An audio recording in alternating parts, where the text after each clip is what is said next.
Hey everybody, Lawrence here with 30 Base Strength coming at you with another one. Recently I went to a convention, Historicon 2026 in Lancaster, Pennsylvania, and if they have a flea market, people come to get rid of their extra stuff or unwanted gaming materials. And I managed to get a hold of a copy of Dungeons and Dragons Castle Ravenloft board game. Now this game was released in 2010, I think, originally, so it is 4th edition rules. But uh, I kind of wanted to get this game for a while, but the whole price tag of I think upwards to $80 made me shy away from it, honestly. Even though it comes with 41 miniatures, I still like, great, get a lot of miniatures, but what if I don't like the game? Well, at the flea market, I managed to get a hold of it for $30. Now, the only thing used about it is they took the stretch wrap off the box. Everything else is still sealed, so I get to go through it and basically do an unboxing. And I want to give you my honest opinion. Do I think it is worth a retail price of upwards to $80? We're going to find out. I am just giving you my opinion on the material components of this game. This is not a learn how to play. If you want to learn how to play Lance's board game stuff, I'll put a link to the video. It does a video that actually walks you through setup, turn rules, and everything you need to know to play the game. This is just, do I think the components warrant an $80 price tag? But before we get to it, I want to give a big shout out to all my patrons. You guys' monthly help is, I can't thank you enough. It's greatly appreciated, and thank you. All right, let's get to it. Okay, to start off, I had a minor technical issue, and I had already started filming and pulled the shrink wrap off all the tiles here. Here's the shrink wrap. But again, honestly, I just had a technical issue, so. But, I mean, in the box comes a little advertisement for all the different stuff they have. And as you can see, 4th edition. But, it's 4th edition, so whatever. Oh, a nice little rulebook, board game, adventure book. This is where you get all the different scenarios for the game. How to use this adventure book, how the adventures work, your first adventure, escape the tomb. I think that's what adventure 2, find the icon of Ravenloft. Clock's Infernal Artifact for adventure 3. Adventure 4, Daylight Assault, because of course you want to attack a vampire crypt in the daytime. Adventure 5, The Final Transformation. It's the final. I'm not going to sing it because I don't want to get a strike. Adventure 6, Destroy the Dracolich. I bet you need 5 players for that one. Adventure 7, Adventure Impossible. Oh no, I got a Mission Impossible theme song in my head. Adventure 8, Horror of the Howling Hag. I got a lot of jokes I should not tell with that. Adventure 9, Gauntlet of Terror. Adventure 10, Blood and Fog. 11, Rampaging Golem. That kind of sounds cool. 12, The Hunt for Strahd Part 1. Yeah, if you're going to have a Ravenloft board game, you better include Strahd. I'm just saying. And Adventure 13, The Hunt for Strahd Part 2. Okay, 13 different scenarios you can play through, which is kind of cool. And of course, Castle Ravenloft board game rulebook. It's not that big, honestly. It's only, well, let's see here. 9, 10, 11, 13, 14. Well, the book, it says 15 pages, but yeah. 15, 1, 2, 3. There's only like 12 pages of actual rules you have to learn, and it doesn't seem to be too I mean, there's a lot of text, don't get me wrong, but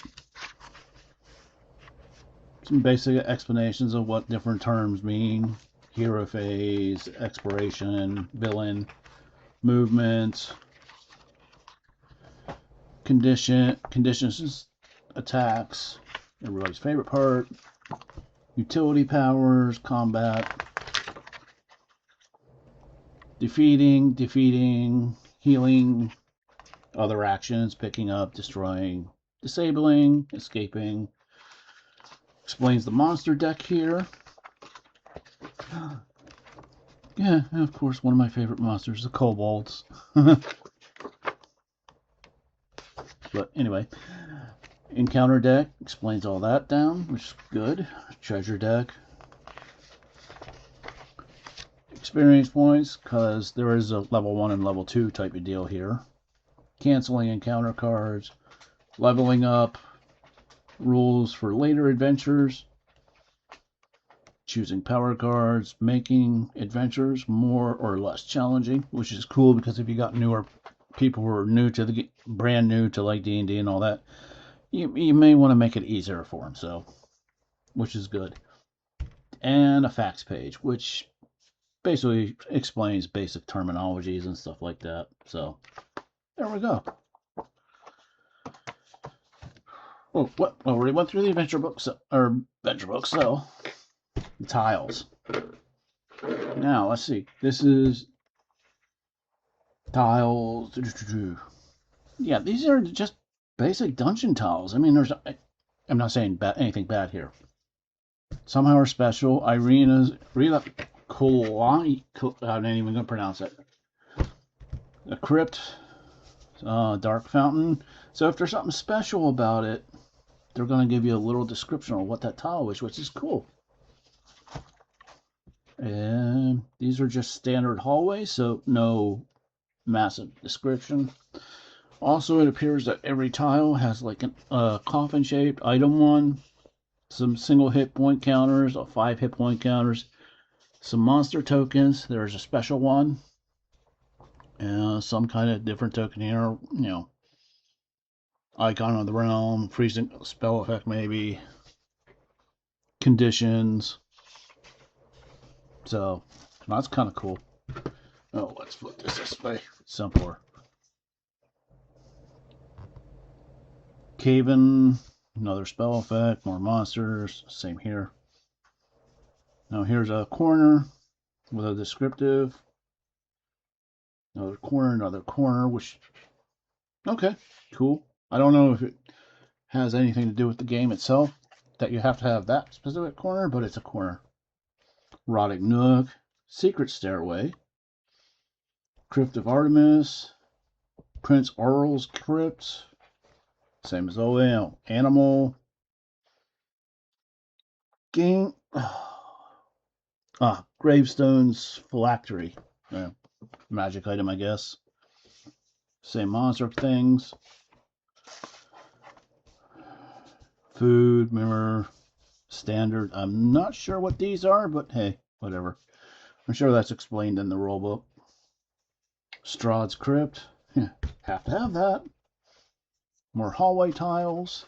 I will show you the other side quick. See, monster. Oh, monster HP tokens. Duh! Hit points, coffin, and just these are all the same. The dungeon tiles are all the same. Item, condition marker. Okay. 0 monsters. I might have something to do with encounters. I don't know. But portrait, skull, workshop. Of course you gotta have a workshop. Come on. Another crypt. Double crypt. A lot of crypts in this one. As you can see, kind of blank on the back, but there's like a randomness drawing to the tiles, I think. More hallways.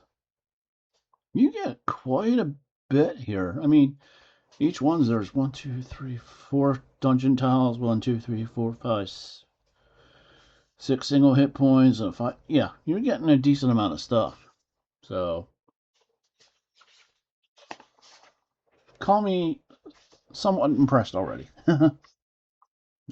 Kobold, Sorcerer, Flesh Golem. I've painted those before. Werewolf, Dracolich, King's Crypt, Fetid Den. Ooh, that has something to do in the game. Some standard tiles here. This looks like room. Count Strahd. Zombie Dragon. Why not just call it a Dracolich? Like we all know it is, but whatever. Young Vampire. You know, vampires were young. But monsters. Laboratory, which is kind of cool. Chapel. I know there's just an area that involves that. Arcane Circle. Empty Room. Ah, here we go. These are character cards. Misform, powers, traps. I guess these are more condition tokens. Oh, reactions. Encounter. These are all encounters. And then here's more of the character cards.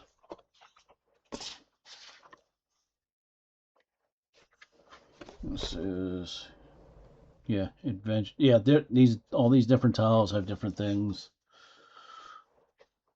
There's another character and some monster cards.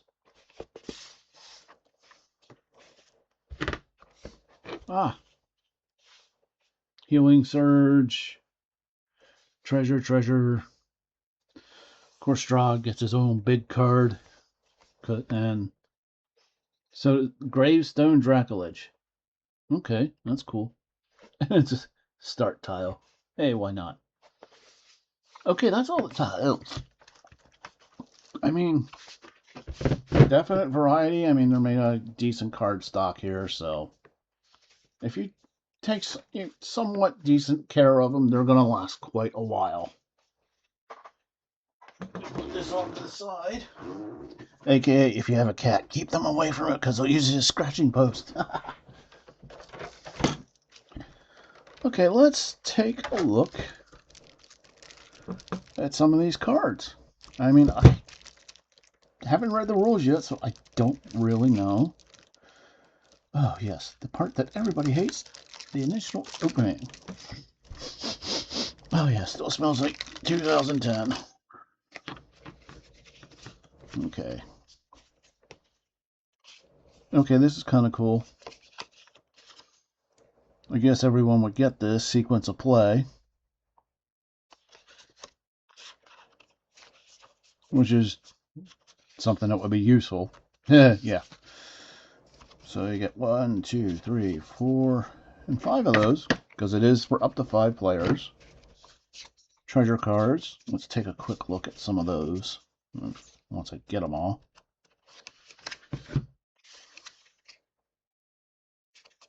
Oh, that was a treasure card. Oh, yeah.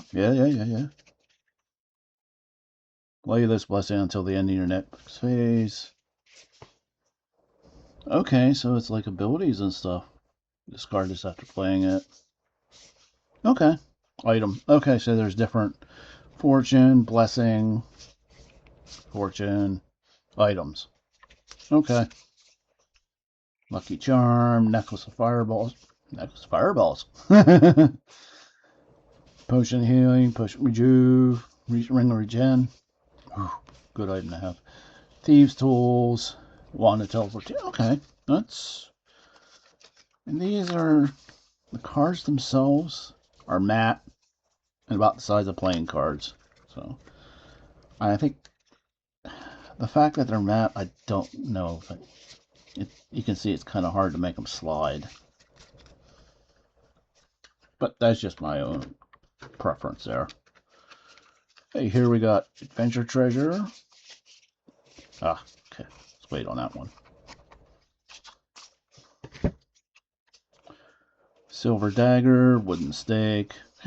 If going after vampires, you might want those.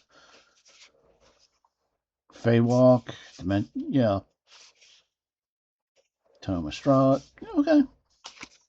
Nice little items to have, I guess. I don't know. I haven't played the game yet, so we shall see. That off to the side. And monster cards. Oh, wait, that's encounter. Okay. Blazing Skeleton.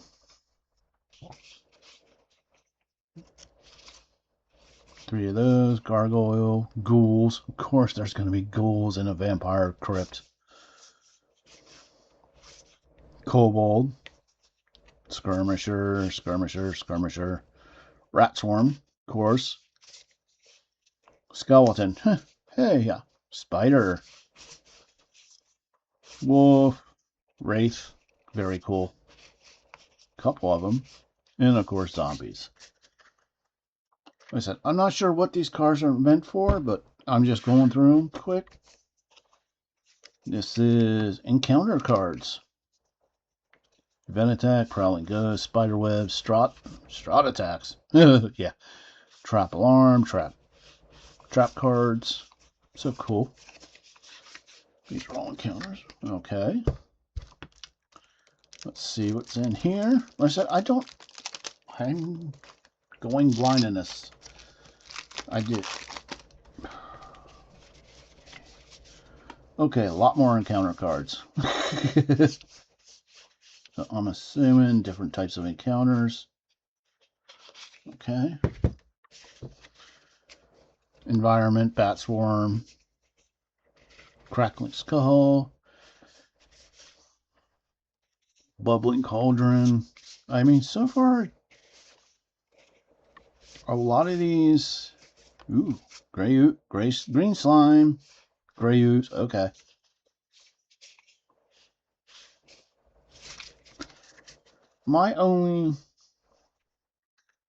I wish it would have been more of a gloss feel to the cards. This matte feel, to me, it just makes them feel a little bit cheap. And if you're paying, what, $80? Yeah. Okay, these are all utility powers. I think you can pick a couple for each character. So, because they do come with pre-made characters, a cleric, a fighter, a ranger, of course, a rogue or a thief. Let's just call it like it is, and a wizard. And you get all the different powers and spells and whatnot that they each can use. Again, really cool, but I still wish for the gloss finish on the cards. Because I would think after, I mean, you could, if you want, you could buy plastic sleeves for these, but it's just something I wish. I really don't like the matte feel. Alright. This is the part y'all want to see. Dom miniatures. And honestly, this is the part I actually bought the kit for, so. We'll start off with the big one. Oh yeah. Your single die. Hold on, let me actually roll this. 12. Okay. I mean, the miniature itself looks kind of cool. I don't have any real complaints. I probably would... Ah. Okay. Gravestone Dracolich is on it. They actually name it on the bottom. It's hard to see because it's just the same color as the molded of the base, but the details are... They're not great, but they're also not bad. I mean, once something like this is painted up, if you actually want to do that, I think it'll look really good on the table. The details are a little bit on the lacking side, but again, this is like a big batch of, semi-cheap miniatures. There's a little bit of mold lines there, which, well, anyone who's done plastic miniatures knows you're going to have to clean that up. And let me see. Bit of a gap right here, which could easily fill in with some putty or whatnot, Tamiya putty or whatever you want. That some of this is going to be a little bit pain in the butt to get, but a bit of a mold line right there, or a gap right there. Again, fill it in with some putty. I may have to pop this off the base because I don't know if you can see it right there's a rather significant gap. I may have to adjust that, pull it out, and redo it. But all in all, it has the issues that cheap miniatures always have, which are easily overcome. But mold lines. I'm not saying this is bad with all the issues I'm pointing out. I'm just pointing it out.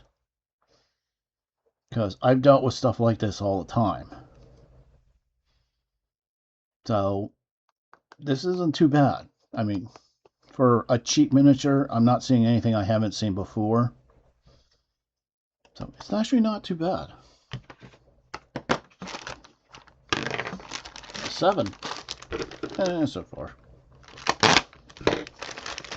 Okay. Now the other 41 miniatures. Okay, we have different colors here, so apparently, I guess they're counting. I'm going to go on the assumption that they're molded in different colors because they're thinking board game players are not going to be painting their miniatures. So this appears to be monsters, undead, skeletons. There's what appears to be a baby small Dracolich. Okay, they actually have the names on the bottom too. Appears to be a gargoyle or some. There's a flesh golem. Some undead, some skeletons. This appears to be animals. Spiders, rat swarms. More spiders, wolf. Okay. So it's kind of... This appears to be... the heroes, I think. I don't know. These are more undead goodness. And ghosts and stuff like that. Elementals. So somewhat see-through blue. Okay, that makes sense. To have it in the different colors like this, it makes absolute sense. Because, again, they're thinking board game players are not going to paint the miniatures. So at least this way you can kind of type out what each miniature is. You're not going to have an entire board full of gray miniatures. It's like, hey, which one's my guy? So at least this way it differentiates the types. So let's open the big baddies.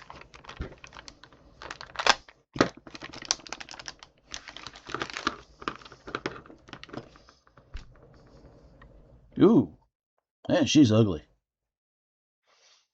Okay, on the bottom here, Howling Hag. Okay, they do have the monster type listed underneath on the bottom of... I mean, ooh. Yeah. This is actually pretty good. Got her little messed up broom there. I would have made the bristles a little longer, but that's just me. It's stiff plastic, but it's bendable, so if you drop it, it's not going to break. Not too bad. Werewolf. Very lean female werewolf. Don't ask me how I know. Oh, this one's kind of cool. Not sure what. Oh, Kobold Sorcerer. Oh, cool. Gee, can we guess who this is? Count Strahd. Armored up, ready to go to battle. I think I would have gone more with the... I would have preferred the more classic, like Bram Stoker's Dracula style Strahd, but hey, that's just me. Okay, those aren't too bad. Let's check out the animals.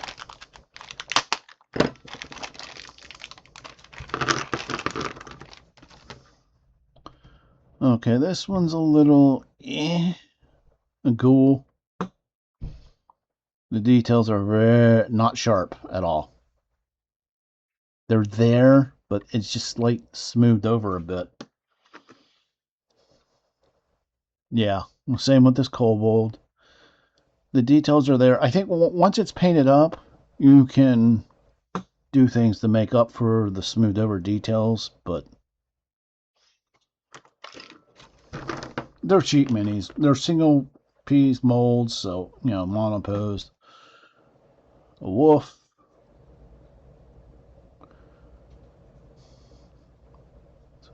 Tail's a little funky. They said, I'm just giving you honest opinions, so. Another ghoul. Speeder. Oh, cool. The spider is actually kind of cool. Some decent detail there. Once it's painted up, it's going to be really cool. It's another ghoul. Another wolf. Kobold. Kobold. Wolf. Spider. Spider. Rat swarm. I mean, it looks like a bunch of rats. So, I do, you know what, it's hard to get detail in a rat swarm and like this, but I'm seeing individual faces and ears, so, you know what, for the quality of these so far, that's actually pretty good. So, we've got some rat swarms. Alright, let's open up the heroes.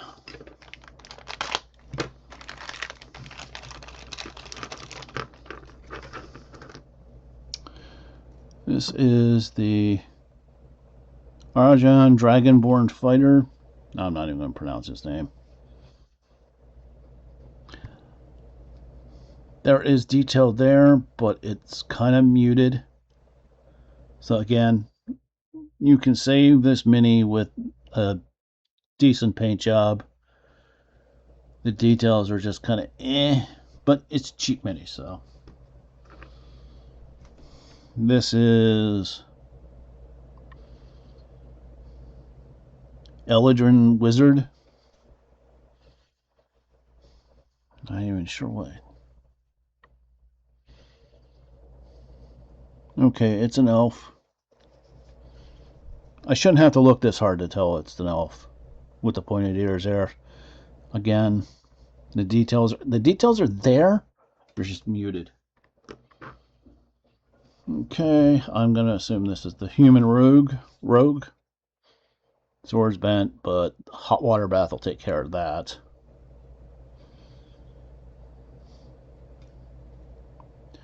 Honestly, so far this has the best detail. Of course, it's easy to get the detail with the cloak and that, but yeah, this one's gonna be as far as the face goes and the ears. Yeah. And this is Dwarf Cleric. Yeah, not too bad, honestly. So far, what I'm seeing is potential there that is going to be saved with paint jobs. In all honesty. And that includes with some of these. Alright, monsters. Flesh Golem. Okay, I'm assuming that's part of his clothes. Some mold lines to scrape off. Not that big a deal. This actually has really decent detail for what it is. Exposed holes in the back. Okay, yeah. I like that one. This is a gargoyle. You know what? This one actually has some decent details. I'm not seeing... Now, this is just a quick look, but I'm not really seeing... there's a little bit of mold line, but not too bad, honestly. Another gargoyle. Okay, what's this? Zombie. Okay.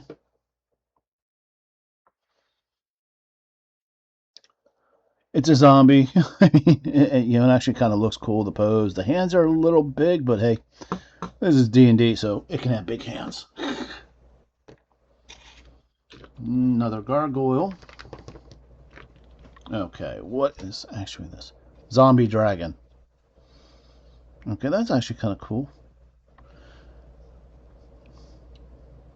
There's some mold lines to get rid of, but that yours may vary, you know. Not too bad. Another zombie. Another zombie. And they were smart. They put this little plastic piece on the skeletons to protect it from bending. And nice little details on the shield here. Face is not too bad. I mean, it's a skeleton. It's not hard to really get done. They've done a little few touches on the inside of the shield here, which are nice. Pretty good. Not the greatest, but not bad. Again.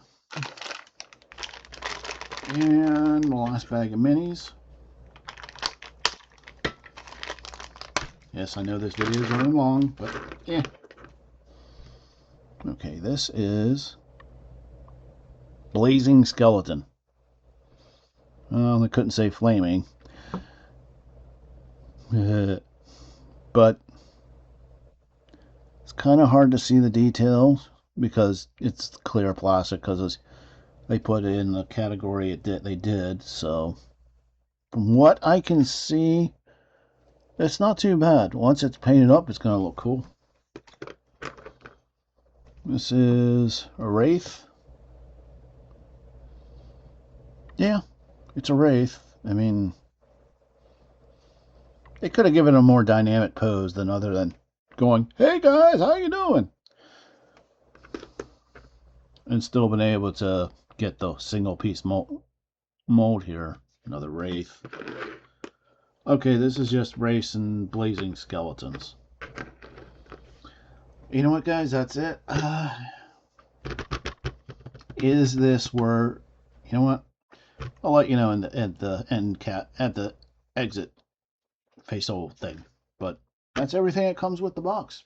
Oh wow, nice little tray to try and put all your stuff back into. I'm happy with what I paid. I'm not sure, but we'll figure that out in a minute. All right. Hey, everybody, if you watch this far, it means you watch the end, and as always, I can't thank you enough. In my honest opinion, is this game worth the up to $80 retail price? No. No, I don't. The miniatures they're cheap miniatures, honestly. The instructions are actually very nice. The adventures seem kind of cool for as fast as we went through them. The cards, I wish were better quality. In all honesty, the standout in this game is the tiles. I mean, I'm not a big fan of like cardboard tiles like this because the edges can eventually frame work, but you get a lot of tiles here. And you can set up a dungeon real quick with these. And if you want to add little scratch built pieces to it, you can do whatever you want. The tiles, the tokens, they're kind of cool. So, yeah. The standout part of this is the tiles for me. The miniatures, I'm a little disappointed in them, but like I was saying, the paint job, decent paint job can save them. So, am I going to paint them? Yeah. But at $80, no. This game I don't personally feel it's worth $80. Maybe the $50 to $60 range, then it becomes okay, that feasible, but I paid 30. So I got it at a flea market. So I hate to say this, at full retail price, it is not worth it. Yeah, you get 40, a bunch of miniatures, but the details are just kind of blah. And like I was saying, it could be saved with a paint job, but sorry guys, I don't think it's worth an $80 price tag on what you get. But hey guys, regardless, whether you're playing a game or building your own terrain, remember, the only person you can play your game however you want to. You can put in your own miniatures if you want to. The only person you ever got to worry about is you, because it's your game.